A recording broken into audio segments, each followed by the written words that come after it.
in children mode and not be able to defend themselves. So how the then let's have conversations about, like, cool, I assert a boundary during sexual intercourse, and just by saying that you should be able to do that doesn't mean that you're saying, oh, well, you're saying it's okay for men to fucking rape women because you're saying women have to reassert their boundaries? Like, that's part of sexual intercourse. I'm not saying that you're pro men and rape.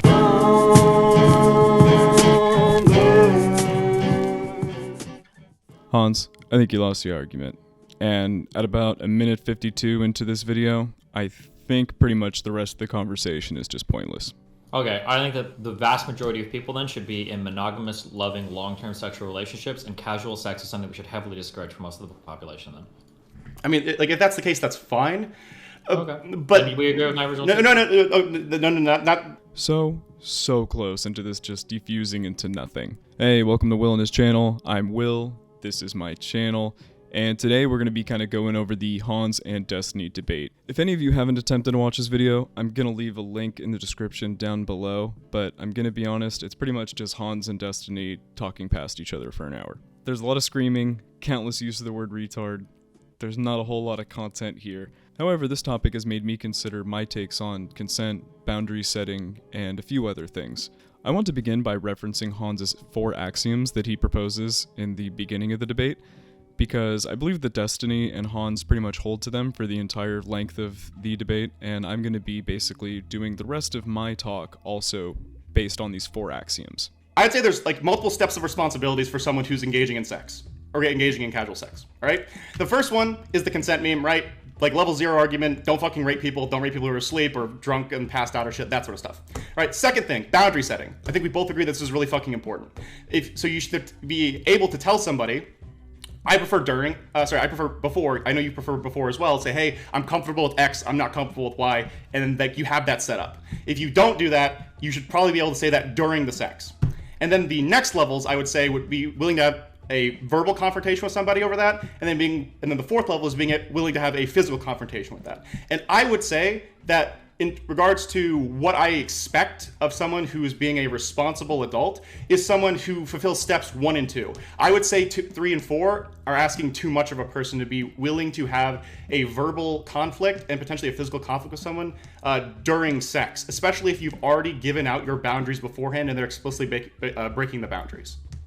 On top of that, I think there are 2 main claims made by both of the parties that I'm going to paraphrase right now, along with a couple clips. Destiny. If you can't set up and reinforce boundaries, then you shouldn't be engaging in casual sex. I would say that's pretty much covered by the previous clip. And Hanz, you never know how you are going to react to a boundary until that boundary is crossed.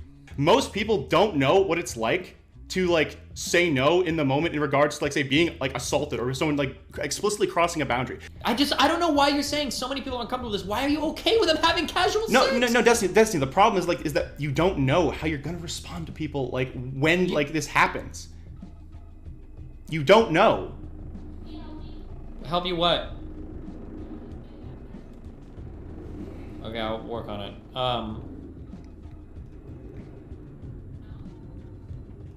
Yeah, hold on. We're arguing whether or not women should be able to consent to sex before they're 30 or not.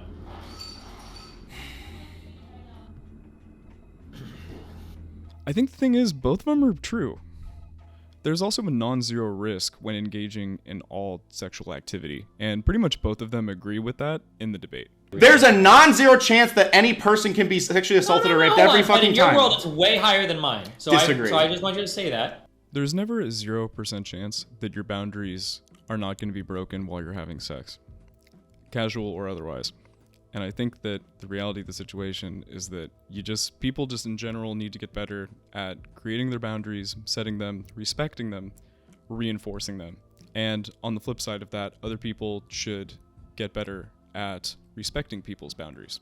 That being said, I think that if you were going to engage in casual sex all the time, I think that you need to be careful, naturally. And I think that you really need to hold to the 4 axioms.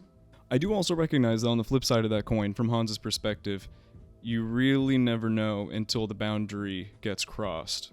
And you may just completely fail to reinforce your boundary, even if you've done all of this like mental legwork beforehand. I really empathize with this point. You could be a 5-foot woman engaging in casual sex, explicit in her boundaries, and when they are broken, she tells them to either stop, or she leaves, or defends herself, and that is that. Or, even better, the man respects the response and the encounter continues. Or you could be a 6'7" bodybuilder who makes their intentions clear in the beginning, but finds himself in a scenario that is not to their liking, and they want to stop. But for some reason they freeze, maybe if they feel pressured by society to just do it, or whatever. Their boundary was broken, and they failed to reinforce it in the moment and suffered the painful effects. There are an infinite amount of combinations of this possible, and to be clear, this is horrible, and someone can and will always take advantage of you if that is their intent. All you can really do is try to protect yourself from those bad characters. The thing that's really confusing is sometimes it's okay to break boundaries, and this whole conversation, really isn't so cut and dry. There are different levels of boundary breaking. If you're with your wife or your girlfriend and you're trying something a little spicy, if it's not too invasive, you are taking a risk that might break a boundary, albeit a smaller one. Or it might be extra pleasurable because it was unexpected. This is the kind of interaction that can only happen safely if both people are able to verbally and physically set their boundaries. I think the real question is this: what leads to less rape?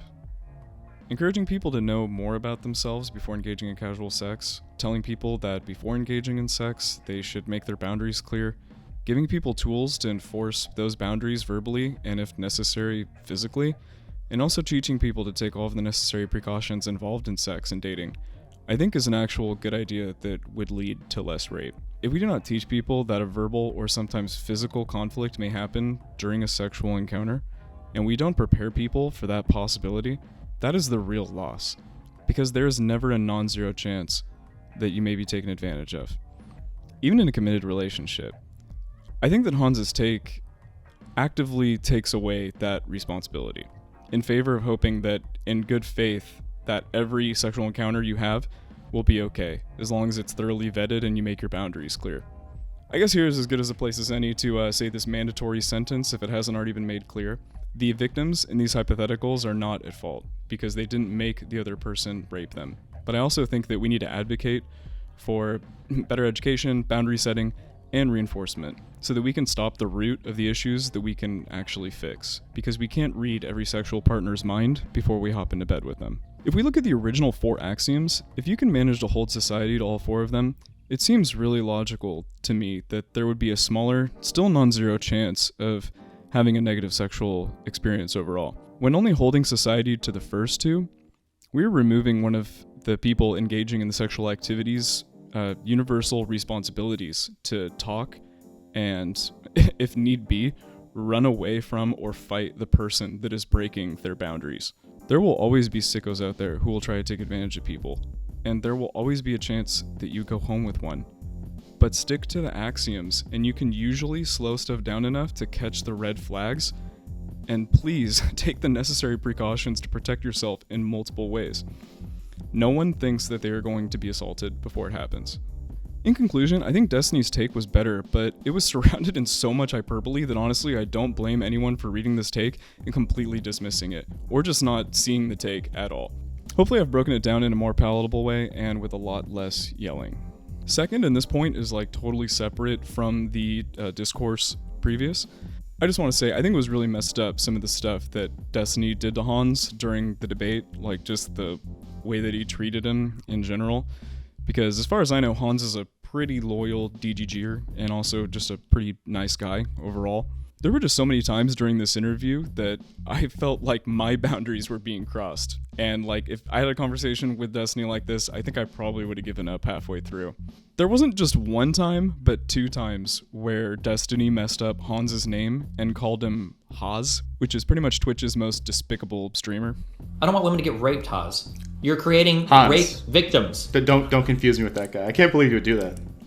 Hanz, not Haz. Oof. No. Do you think we're the same person? No, but I mix your names up sometimes. That hurts my feelings. Should I change my name, or should I make him change his name? Should I fight him, and whoever wins gets to keep the H and A and Z? Yeah, do it. Box him, dude. Yeah. He said no. He won't do it. But he ran away from Dylan. He ran away from me. It's big sad. But to be fair, in a sanctioned match, it's kind of unfair. I have 80 pounds on him.